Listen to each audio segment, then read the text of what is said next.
Hello and welcome back. We are going to talk about the foursome today from Love is Blind. But is it? I don't know. Why doesn't Jessica let us know? We're going to find out today. Let's talk about it. So let's just get into it, right? And let's also state the obvious. This whole experiment is love is blind. Could you fall in love with an ogre if they had a beautiful heart? Except, really, nobody's an ogre.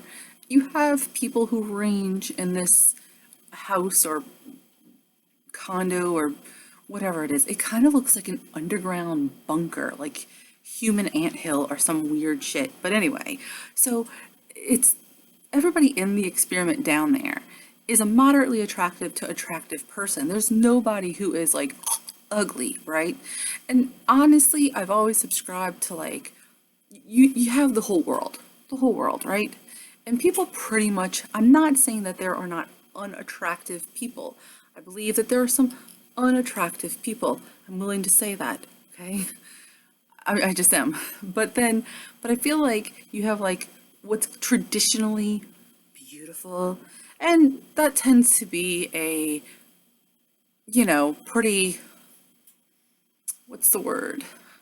Western idealized idea of beauty. It kind of will ebb and flow with Hollywood standards or whatever. You got like the typical girl next door beauty who's thought of as being like a brunette with brown eyes, usually Caucasian, whatever. And then you have like the bombshell beauty, and she's the blonde with blue eyes and like, big boobs and stuff. I'm not talking about that. I understand that exists, but like, so you have this subset of humanity that's like gorgeous. It's Hollywood gorgeous, right? And sure, they exist. And then you have like I find that most of humanity falls into this middle area, right? This area where you could be overlooked easily. You might not pop out or stand out, but your personality can take you either up or down. So you have people who are all right for all intents and purposes. That's an all right person, maybe a solid 5 or 6, the end. But then you get to know them, and they're funny and they're kind and they're just amazing. And the next thing you realize is that like they have really pretty eyes and really good skin, and that solid 5 is an easy 9. You know what I mean? The same thing can go for people who are a solid 5 or 6, and then you get to know them and they're mean or judgmental or, any number of personality things that make you go, eh, and that solid 5 becomes 2. So I feel like there's a lot of people in this experiment. There are some that I guess would fall closer to traditionally attractive, and the vast majority are kind of in that area where nobody's unattractive, everybody's just people, and if they have good personalities, they're going to thrive and do well, right? So let me just say that. So it's not like anybody's about to like find out that the person on the other side of the wall is a catfish. They're not like a morbidly obese, I just said that, person who's sitting in their underwear, scratching themselves, pretending to be 25 years younger. Like none of those like horror stories that come from Catfish, the TV show, if you've ever watched one. Anyway, I feel like all of that makes me sound horrifically ugly and judgmental, but it has to kind of be said because in a way it is relative to this conversation. The whole idea is love is blind. So let's get into it, right? You have Jessica. Now, Jessica is a 34-year-old woman, and she is looking at this as her last chance. That always gets me. I don't really get it. Like these women who are like, this is my chance for love. Honey, this is like 6 weeks out of your life with a limited pool of 24 people. You're okay. If it doesn't happen here, it can still happen. Just saying. But anyway, Jessica is blonde with blue eyes. She's thin. She's, not a bad looking girl. She has definitely got the phone sex voice, girl. You can hear it when she gets into those pods to talk. It becomes a whole different, like, hello kind of situation. It's an interesting twist. It does fall sometimes, and you're going to hear that more later on when she's out of the pod and talking or when she's in her one-on-one interviews, she does have a slightly different voice than the one that she uses when she first gets to know the guys. I don't know how they deal with that, because personally, no. But anyway, Jessica. She's very focused on wanting to start a family. She really thinks she believes she has it ready. She's ready. She's ready. She's ready. Just add a man and she's good to go, right? She is like the cake mix of family. Just all she needs is the man to stir and bake, and a beautiful all-American family pie is going to just pop out that oven. She's ready. Then you have Amber. Amber is the opposite of Jessica in most ways. She is a wild, crazy, tough cookie. She is definitely a little like, woo, okay, I'm not gonna lie. She's a little bit off. And everybody in the whole entire place talks about her. They're like, she'll scare me. She scares me. You know, they keep saying that. I think it's because she's not, it doesn't seem like she's putting up fronts. She's very who she is. And I think the thing is that even though the idea is for everybody to go in there and be themselves, to have somebody be so themselves up front with no warm up time catches people off guard. But she seems like she's pretty, I'm going to say erratic. Okay. And there's definitely a deeper side to her. She's definitely got a little bit more. She's been hurt and worn down by the world. She's tough. She's toughened up. And you're seeing a girl who I really believe has some connection. She wants this really bad, but she's a little bit batty. I like her. She's a little bit batty. She's brown hair, brown eyes. She's a bombshell in her own right, but she's a little bit batty. Now, don't get me wrong, if I'm going to tell you honestly, because that's what I'm here to do, I think that Jessica's just as crazy as Amber, and possibly more. She just knows how to, like, that up for now, right? She's got her professional dating face on right now. But I believe she can be just as kooky. And that might even be more scary because you don't know it's coming, right? Or they don't seem to know it's coming. Great. So that's our two girls in this play. And we have two boys. We have Mark. Mark is the Latin guy. He is deeply sensitive. He's very kind. He's passionate, right? He's not unattractive. He's all right, I would say. And he's got a personality that makes him extremely attractive. He's got a good body. He's, a fitness instructor, so he's not unfit. He seems to be small. That's what they keep saying. Now, when he is standing next to Jessica, he's able to be larger than her. So she's a very petite person too. I don't really get why that matters. Like, if you're a 5'3", 110-pound girl, so what if he's only 5'8" and 160 pounds? He's still a bigger guy than you. He could still pick you up. He could still make you feel like little and safe in his arms. I don't really get how he's small, because he's not particularly that small, or he doesn't appear to be. But that is something that's going on. He's a very passionate, very kind young man, and young is the optimum word because Mark is 24 years old. Mark is, quite honestly, Jessica's perfect match, except that he is 24 years old. Now, that's important because she's going to circle back to that a lot. And then you have a man named Matt Barnett. I think his name is Matt Barnett. Barnett is what he calls himself. He is a douche. I'm not saying he's not a great guy. I'm not telling you he isn't a good friend to people. I'm saying that when it comes to girls, he's a little bit of a douche. And he's not got this figured out. He, at one point, says something to somebody about how should he be penalized because he's so good at connecting with people? So he's connecting with all these people. Yes, Matt Barnett, because the goal is not to come and connect with everybody. It's to find your best connection and then work on it. So once you know you have a good connection with one girl, pick her and invest in it. But Matt has a problem because every girl he talks to is his favorite girl when he's talking to her. Now, I'm going to tell you that I believe this. He is earnest when he says it. Like, I don't know how to pick because every girl is my favorite girl when I'm in that room with her. When she leaves, I think she's my favorite. She's my front runner. I like her. Okay, all right, Matt. But at some point, you're a grown up. And what is he, 27? You need to decide. Now, I will say this, for some reason, Jessica is going to continually bring up that Mark is 24 and she's 34, but she will overlook that Matt Barnett is 27 and she's 34. It's 3 years, right? So if you have a mature guy who's trying and putting his best foot forward and ready and all of your boxes are checked, but he's 3 years younger than the guy who is flighty and unavailable, I'm just guessing that you should just scratch the whole age requirement and get with it, right? Doesn't matter. So those are our four major players. There's another girl circling this. She's circling Barnett. That's Elsie.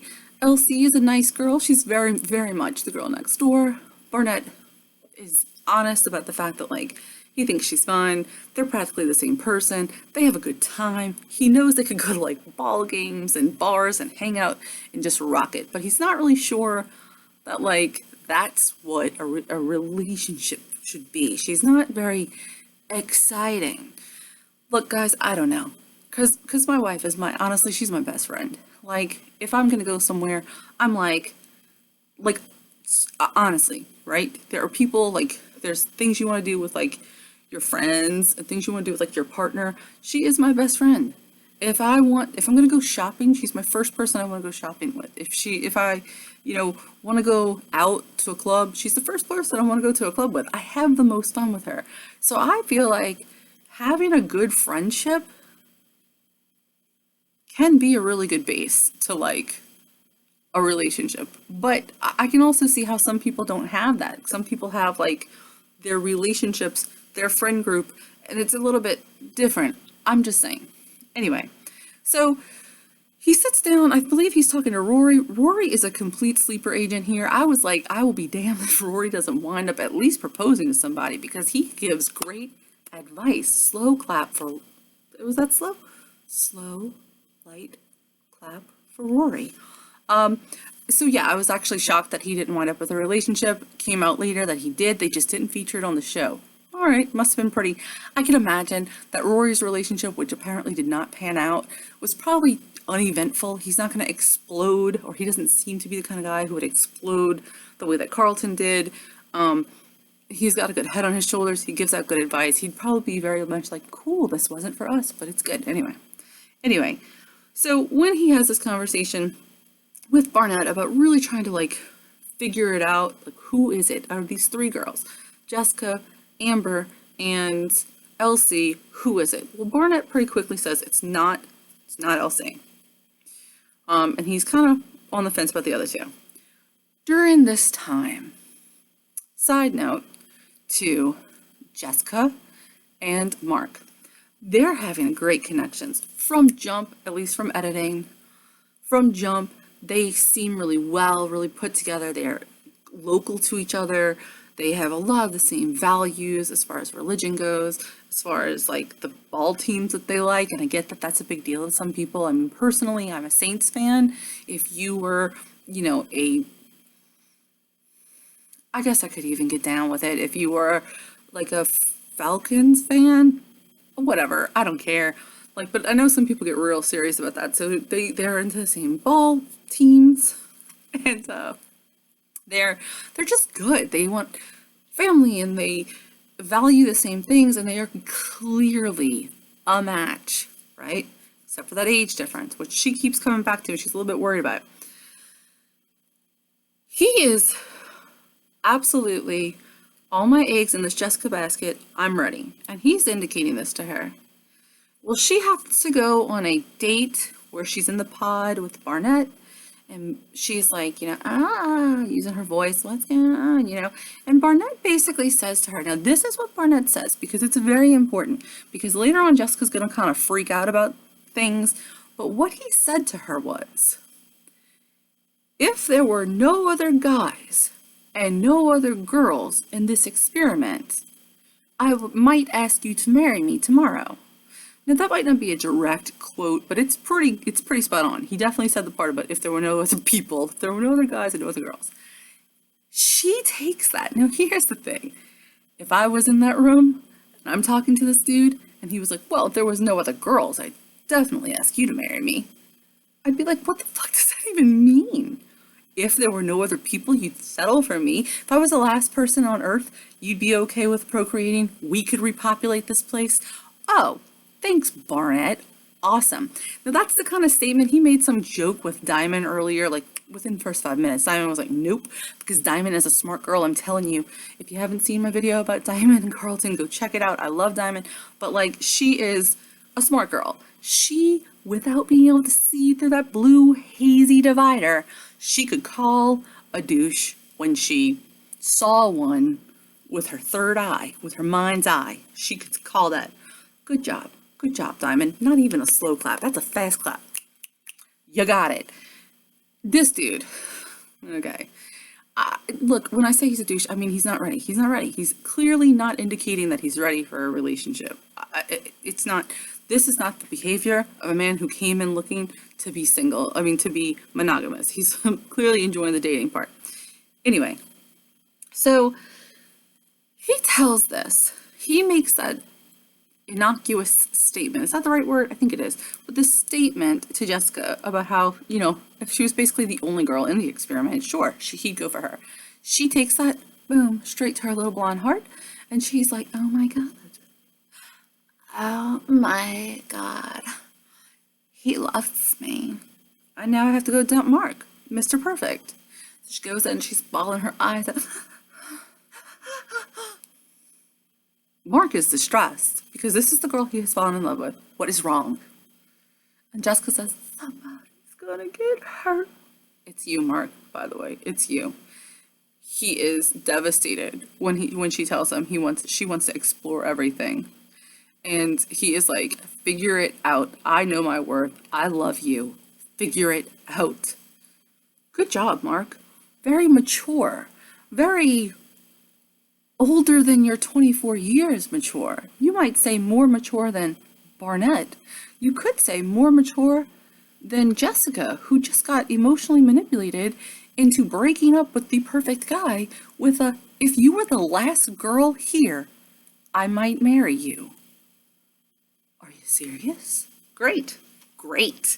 So that happens. She goes back now again to show you the level of maturity. She says, let's play truth or dare.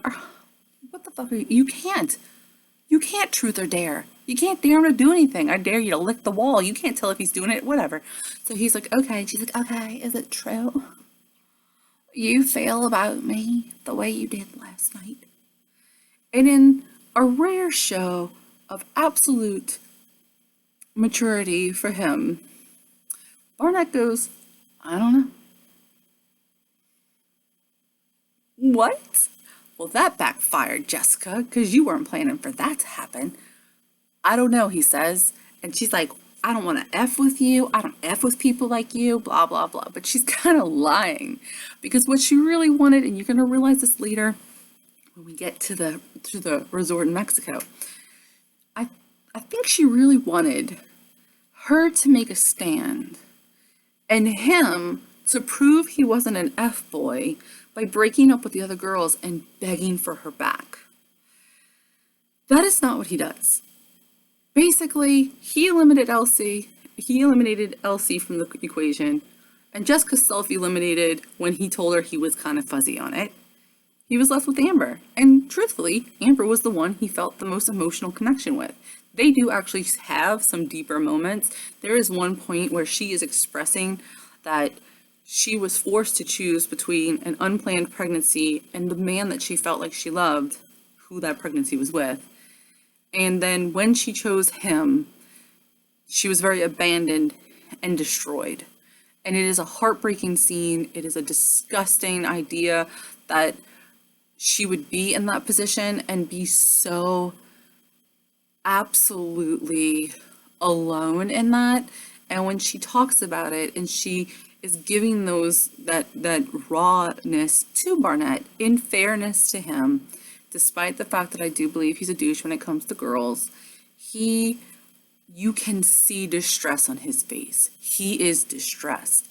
He feels that this girl that he is feeling something for is deeply hurt. And I do believe that he can process what she's saying and how deep it is. Now, unfortunately with Barnett, he's a lot like an overgrown puppy.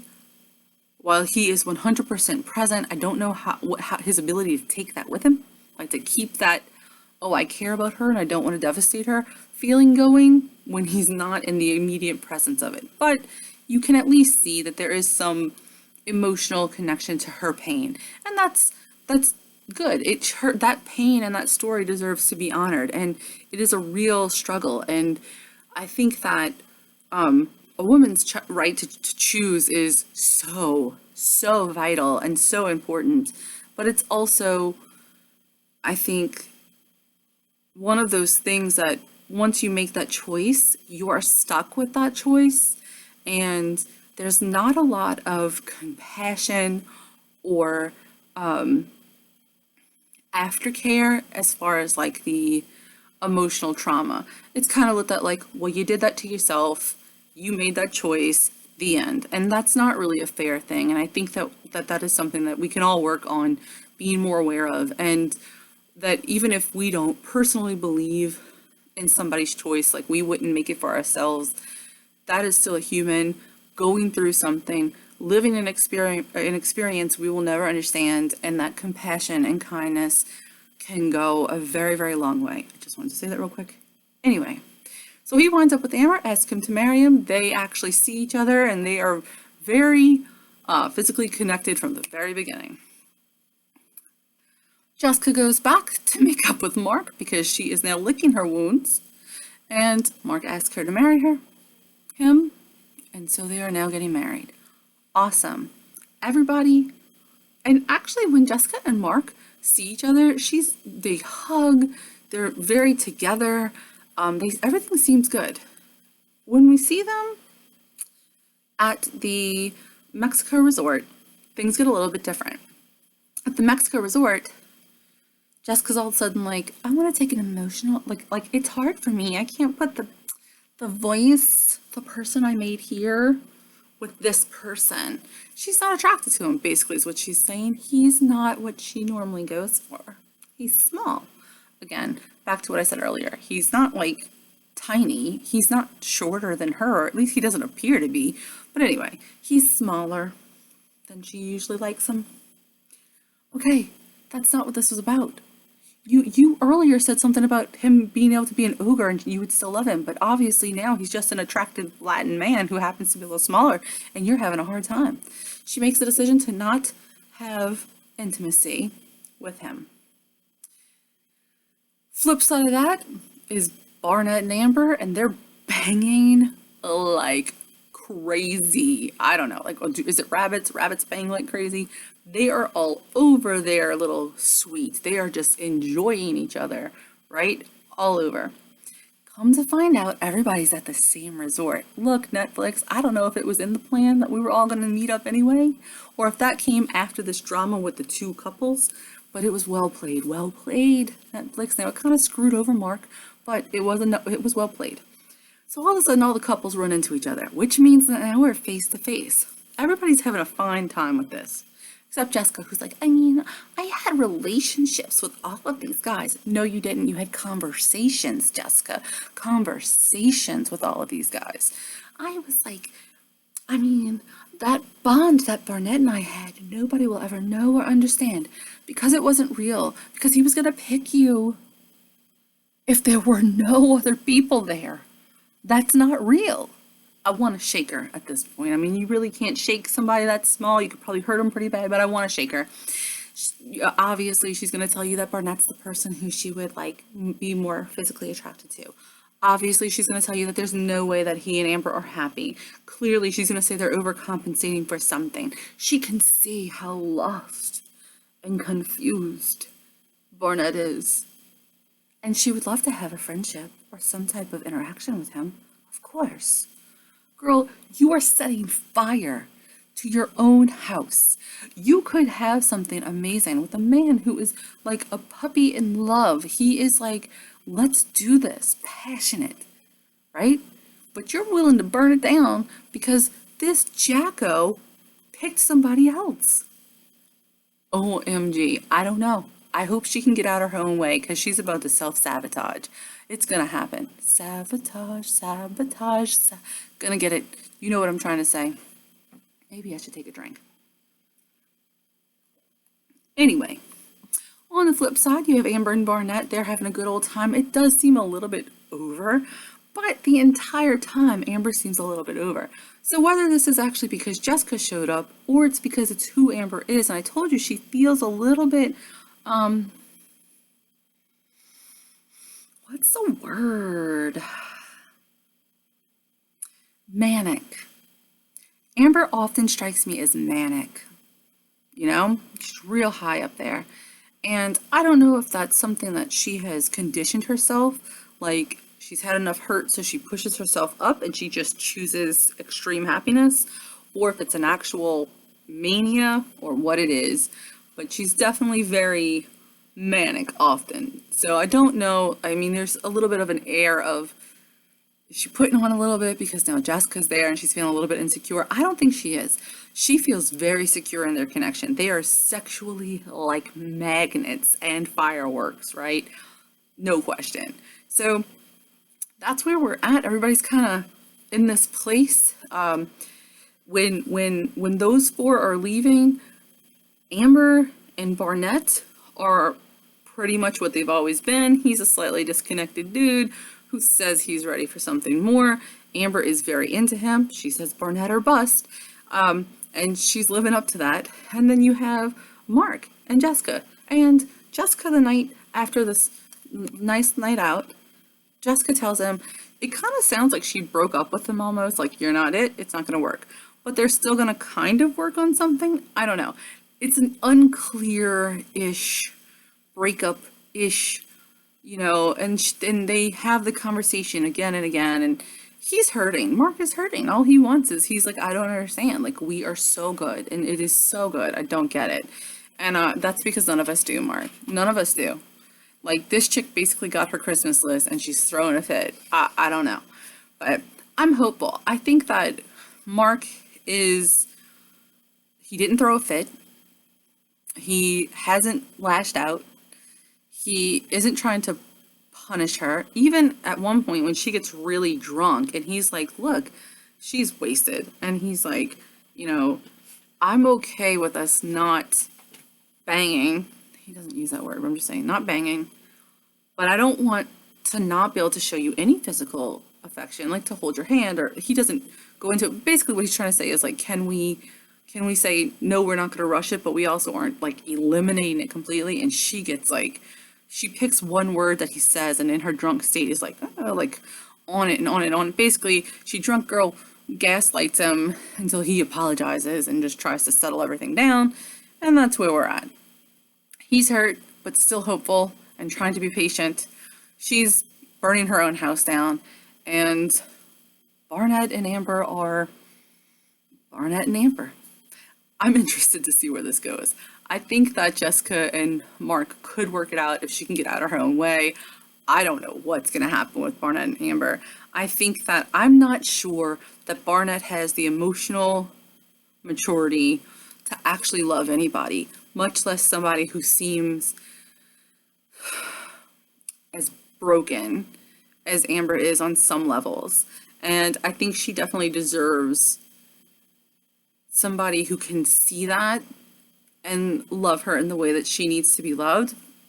And I don't know if Barnett's it. I mean, obviously, I hope for everybody they are, because I think it would be fantastic, but I don't know if he is.